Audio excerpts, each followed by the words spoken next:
Hello everyone, welcome to study Vigyan Prakash. तो दोस्तों, उत्तर प्रदेश शिक्षा सेवा आयोग का गठन कर दिया गया है। अभी इसमें अध्यक्ष और जो एग्जामिनेशन कंट्रोलर होते हैं उनकी नियुक्ति नहीं की गई है। और अब इनकी नियुक्ति के बारे में जो बात सामने आ रही है वो ये है कि पहले चुनाव आयोग से जो अध्यक्ष होते हैं और एग्जामिनेशन कंट्रोलर होते हैं उनकी नियुक्ति के लिए अनुमति लेनी पड़ेगी। तो इसी बीच जो 12 सदस्य हैं वो भी सोमवार से यानी कि आज से अपना कार्यभार ग्रहण कर लेंगे।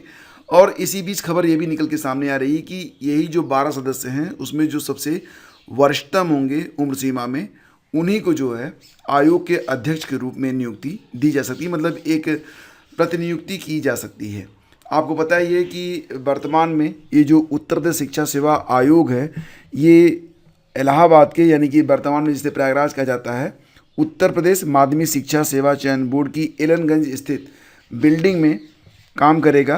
और जो सभी 12 सदस्य हैं जिन्होंने 15 मार्च को लखनऊ में अपना कार्यभार ग्रहण किया था वो सोमवार से मैक्सिमम लोग आ जाएंगे। इसी सप्ताह सदस्यों के अपने अपने कमरों में कामकाज शुरू करने की भी उम्मीद है। वैसे तो सचिव और परीक्षा नियंत्रक की प्रतिनियुक्ति पर तैनाती का आदेश 15 मार्च को जारी हो गया है, लेकिन लोकसभा चुनाव के लिए आदर्श आचार संहिता लागू होने के कारण उनकी नियुक्ति के लिए निर्वाचन आयोग से अनुमति लेनी पड़ेगी। तो दोस्तों, यहाँ पर खबर ये है कि क्योंकि वर्तमान में अब लोकसभा चुनाव के लिए जो आचार संहिता है लागू हो चुकी है और अब लगभग 2.5 महीने तक आयोग कोई भी नया काम नहीं कर पाएगा। यानी कि वर्तमान में ये यूँ कह लीजिए कि जो सेटलमेंट वाला काम है बस वही हो पाएगा। अभी कोई नई भर्ती, कोई नई वैकेंसी या फिर कोई नया काम अभी आयोग नहीं कर पाएगा। चुनाव के दौरान 2.5 महीने तक कोई नया काम नहीं होना है। तो अभी तो फ़िलहाल अगर कोई नई वैकेंसी है, यूपीटीईटी है या फिर कोई भी नई परीक्षा है तो उसके लिए अभ्यर्थियों को अभी 2.5 महीने तक वेट करना पड़ेगा। और कुछ लोगों का कहना है कि नवनियुक्त 12 सदस्यों में से ही वरिष्ठतम को कार्यकारी अध्यक्ष कार्यभार सौंपा जाएगा। फिलहाल दोस्तों, यहाँ पर यह भी है कि प्रमुख सचिव उच्च शिक्षा MP अग्रवाल के मार्गदर्शन में गतिविधियां संचालित होंगी। तो फिलहाल अभी ये भी खबर है कि उच्चतर शिक्षा सेवा आयोग यानी कि UPSC के जो डॉक्यूमेंट्स हैं, कर्मचारी हैं, वो भी अभी नए आयोग में शिफ्ट नहीं हुए हैं। यानी कि बस 12 सदस्य ही हैं। अभी अध्यक्ष के बारे में कोई निर्णय नहीं हो सका है। और अगर अध्यक्ष की नियुक्ति होती है, जिसका आदेश 15 मार्च को हुआ था, तो उसके लिए चुनाव आयोग से अनुमति लेनी पड़ेगी। फिलहाल अगले 2.5 महीने तक कोई भी नए काम की उम्मीद नहीं है। और ये भी उम्मीद नहीं है कि जो TGT PGT की परीक्षाएं थी 2022 वाली, ये परीक्षाएं भी इसी बीच आयोजित की जाएंगी, क्योंकि पेपर लीक की जो भी घटनाएं सामने आ रही हैं उसको देखते हुए फ़िलहाल तो पेपर की सुरक्षा के पुख्ता बंदोबस्त किए जाने की व्यवस्था यहाँ पर करनी होगी। क्योंकि अब देखो, मामला जो है वो बिहार से भी निकल के सामने आ रहा है। बिहार में भी फिलहाल जैसे कि यूपी में आपने देखा था कि जो अभ्यर्थी थे वो बार बार सबूत दे रहे थे और कह रहे थे कि पेपर लीक हुआ है, लेकिन उसके बावजूद भी उनको जो है अपनी बात मनवाने के लिए प्रदर्शन करना पड़ा। कहीं अंत में जाके पेपर जो है, ये पूरी कहानी आपको पता ही है। कुछ इसी प्रकार का मामला देखने को मिल रहा है बिहार में भी। बिहार में तो EOE ने कहा है, मतलब वहाँ पर जो जांच एजेंसी है उसने कहा है कि पेपर लीक हुआ है, लेकिन आयोग ही नहीं मान रहा है। आयोग कह रहा है कि हमारे ठोस सबूत दो, पुख्ता सबूत दो। आगे इस पर भी बात करेंगे। फिलहाल यहाँ पर ये देखो, सभी सदस्यों का कार्यकाल समान होने पर आयोग के आधार पर अध्यक्ष का कार्यभार सौंपे जाने का प्रावधान। तो शिक्षा आयोग में कार्यकारी अध्यक्ष की तैनाती की कवायद।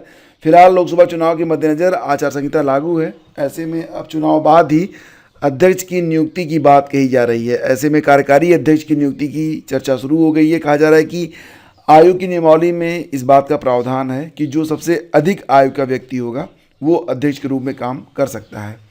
फिलहाल यहाँ पर अभी आप ये समझिए कि सदस्यों के आने के साथ आज से आयोग में कुछ काम धाम तो शुरू हो जाएगा, लेकिन जो भी नए काम हैं, परीक्षाएं हैं, अभी इसके लिए जो अभ्यर्थियों को लोकसभा चुनाव का इंतज़ार तो करना ही पड़ेगा। ठीक है, तो लोकसभा चुनाव पूरे हो जाएंगे, नई सरकार का गठन हो जाएगा और उसके बाद ही जो है आपकी TGT PGT की परीक्षा हो, असिस्टेंट प्रोफेसर की परीक्षा हो या फिर कोई नई परीक्षा होगी, UPTT की परीक्षा होगी, नई वैकेंसी होगी, तो सब ये सारे काम जो हैं इसमें अब 2.5 से 3 महीने के बाद ही इस पर निर्णय हो पाएगा। और फिलहाल तो अभी सबसे बड़ा यहाँ पर जो सवाल है वो ये है कि कार्यकारी अध्यक्ष होंगे या फिर अध्यक्ष होंगे, इस पर किस प्रकार से निर्णय लिया जाता है।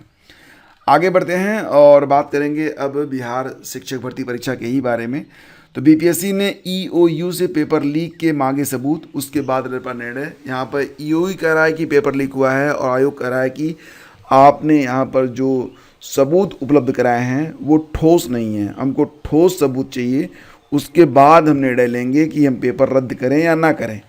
तो शिक्षक नियुक्ति परीक्षा टीआरई 3.0 के प्रश्न पत्र लीक को लेकर अब आर्थिक अपराध इकाई ईओयू और बिहार लोक सेवा आयोग आमने सामने हैं।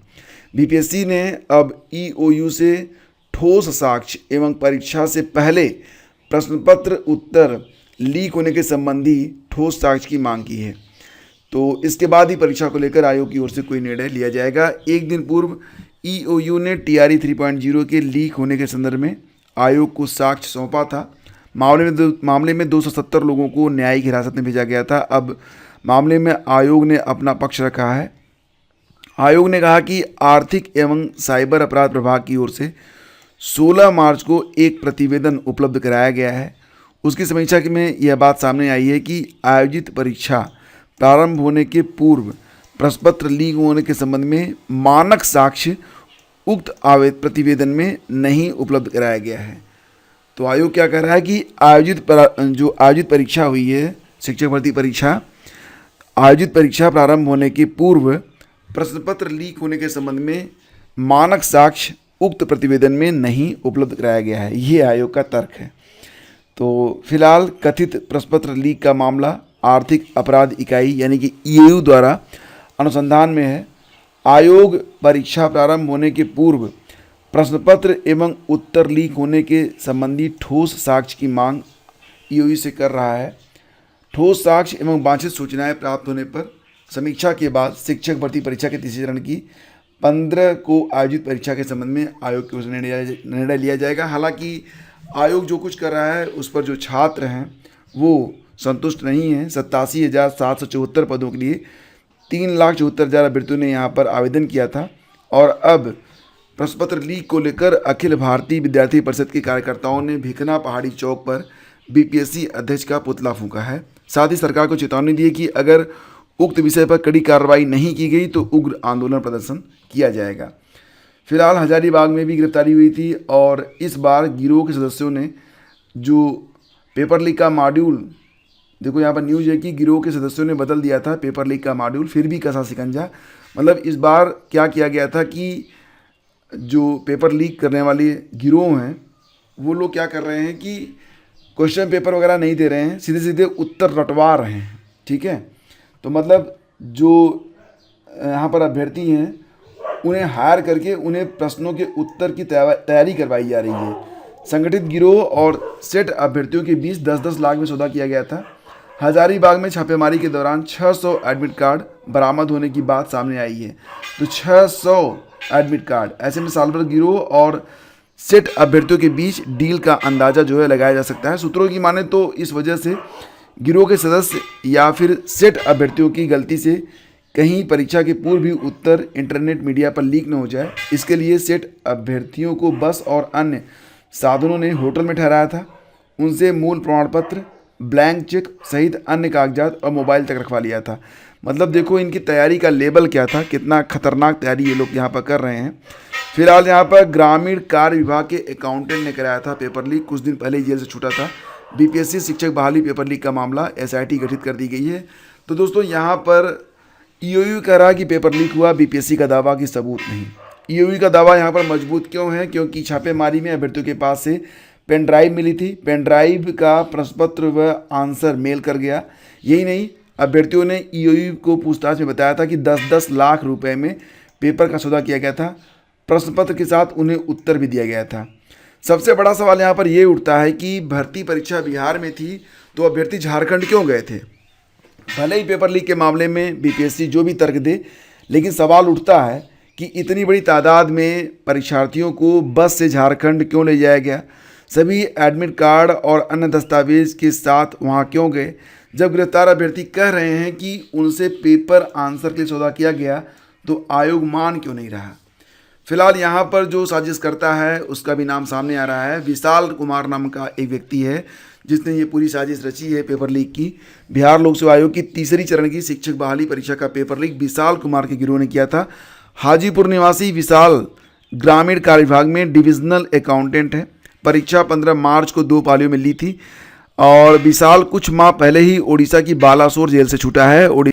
विशाल कुछ दिन पहले ही ओडिशा की बालासोर जेल से छूटा था। ओडिशा पुलिस ने विशाल और उसके पार्टनर विजेंद्र गुप्ता समेत 17 को ओडिशा एसएससी परीक्षा से दिन पहले ही पकड़ा था। मतलब ये पुराने पापी हैं और ये लगातार पाप कर रहे हैं और अब जब जेल से छूटे हैं तो फिर उसी काम में ये लिप्त हो गए हैं। विशाल क्या करता था कि विशाल अभ्यर्थियों को दूसरे राज्य ले जाकर पेपर आंसर हटवाता था। तो ईओयू ने मामले की जांच के लिए साइबर क्राइम के एसपी वैभव शर्मा के नेतृत्व में 8 सदस्यीय टीम बनाई है और एडीजी नयर हसनैन खान और डीआईजी मानवजीत सिंह ढिल्लो मामले की मॉनिटरिंग कर रहे हैं। फिलहाल यहाँ पर तो सबूत ईओयू दे ही रहा है, लेकिन बीपीएससी कर रहा है कि ये ठोस सबूत नहीं है। अभी देखते हैं कि बीपीएससी को अंत में क्या निर्णय करना पड़ता है, वो आगे देखने योग्य होगा। फिलहाल फ्रेंड्स यहाँ पर आपको बताना चाहेंगे कुछ और भी खबर, जैसे कि लगातार पेपर लीक, निजी हाथों में छपाई से उठे सवाल।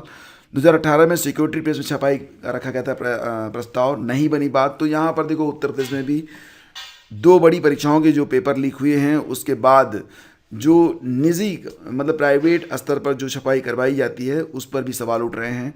हालांकि जैसा कि आप लोग जानते हैं कि इसके पहले भी जब पेपर आउट हुआ था तो एक बार कहा गया था कि एक मतलब सरकारी तौर से पेपर मुद्रण के लिए जो व्यवस्था होनी चाहिए, और लेकिन अभी तक इसके बारे में निर्णय नहीं हो पाया। जहाँ से पाया गया है कि पुलिस भर्ती का पेपर अहमदाबाद से आउट हुआ और इसी तरह से पूर्व में उत्तर प्रदेश लोक सेवा आयोग की एक भर्ती परीक्षा का प्रश्नपत्र कोलकाता स्थित प्रेस से लीक होने की बात सामने आई थी। इसके बाद तत्कालीन उद्योग मंत्री सतीश महाना ने भर्ती परीक्षाओं के सभी पेपर राजकीय मुद्रणालय से छपवाने और सिक्योरिटी प्रेस की स्थापना का प्रस्ताव कैबिनेट में रखा था। बाद में क्या हुआ था कि कोरोना आ गया था और इसके बाद मामला जो था वो ठंडे बस्ते में चला गया था। फिलहाल अब पुलिस भर्ती और आरओ परीक्षाओं के पेपर आउट के मामले के बाद राजकीय मुद्रणालय से प्रश्नपत्र छपवाने की मांग फिर शुरू हो गई है। राजकीय मुद्रणालय के एक वरिष्ठ अफसर का कहना है कि करीब 15 साल पहले तक जो लोक सेवा आयोग के पेपर थे वो भी मुद्रणालय में ही छपते थे, तब इस तरह की कोई शिकायत सामने नहीं आई थी। Printing and stationery ministerial association के महामंत्री ध्रुव नारायण ने भी इसकी मांग की है। उनका कहना है कि जांच के बाद स्पष्ट हुआ कि कई भर्ती परीक्षाओं के पेपर निजी प्रिंटिंग प्रेस से ही लीक हुए हैं। तो राजकीय मुद्रणालय से पेपर छपते तो ऐसा नहीं होता। ध्रुव का कहना है कि सिक्योरिटी प्रेस की स्थापना को लेकर संगठन की ओर से मुद्रणालय के निदेशक अभिषेक प्रकाश से कई बार वार्ता की गई, लेकिन बात आगे नहीं बढ़ पाई है। देखो फ्रेंड्स, यहाँ पर एक बात और भी है कि जो कहा जा रहा है कि 15 साल पहले तक लोक सेवा आयोग के पेपर भी मुद्रणालय में छपते थे, तब इस तरह की कोई शिकायत नहीं आई थी। तो इसका एक बात और आपको बता दें कि तब व्हाट्सएप जैसा कोई यंत्र नहीं था और व्हाट्सएप से जिस तरीके से कोई भी मतलब कोई भी खबर होती है या कोई भी डॉक्यूमेंट होता है जिससे और जितनी तेज़ी से उसे वायरल किया जा सकता है, तो ये संभव नहीं था तब। फिलहाल तो अब जो नई नई तकनीकें आ गई हैं वो लाभ तो पहुंचा रही हैं, लेकिन उससे अधिक हमको जो है हानि पहुंचा रही हैं। बहुत सारे अभ्यर्थी तो स्टडी भी नहीं कर पाते हैं, बस सोशल मीडिया में ही उलझे रह जाते हैं। वो बैठते हैं पढ़ने के लिए, फिर चले जाते हैं यूट्यूब पे, फिर रील्स देखने लगते हैं या फिर किसी ग्रुप में पहुंच गए तो न्यूज़ देखने लगते हैं और इस तरीके से अपना घंटा 2 घंटा बर्बाद करके वो वापस लौट आते हैं। लगता है कि नेक्स्ट टाइम बैठेंगे, लेकिन नेक्स्ट टाइम फिर वो यही काम करते हैं। फिलहाल अब एक सिक्योरिटी प्रेस के बारे में भी बात की जा रही है कि सिक्योरिटी प्रेस की स्थापना, यहाँ पर अफसरों का कहना है कि सब कुछ योजना के मुताबिक रहा तो लखनऊ में सिक्योरिटी प्रेस की स्थापना 1 साल में हो जाएगी। और जो मुद्रणालय है, छापा खाना है, उसके उप निदेशक श्याम नारायण गुप्ता का कहना है कि ज़मीन चिन्हित करने के साथ पैसा भी मिल गया है। उनका कहना है कि प्रयागराज स्थित मुद्रणालय परिसर में भी सिक्योरिटी प्रेस के लिए प्रस्ताव भेजा गया है। तो अब देखते हैं कि ये जो सिक्योरिटी प्रेस है किस प्रकार से काम करता है। देखो, अप्रैल के तीसरे सप्ताह में यूपी बोर्ड का रिजल्ट भी आ सकता है। मूल्यांकन शुरू हो चुका है, 31 मार्च तक मूल्यांकन कर लिया जाएगा और ये कहा जा रहा है कि अब अप्रैल के तीसरे सप्ताह तक जो फाइनल रिजल्ट है यूपी बोर्ड का, हाई स्कूल और इंटरमीडिएट का, ये दे दिया जाएगा। ये जानकारी भी निकल के सामने आ रही है। तो फिलहाल फ्रेंड्स, ये थी आज की news update. Thank you so much for watching the video को लाइक और शेयर जरूर कीजिएगा। धन्यवाद।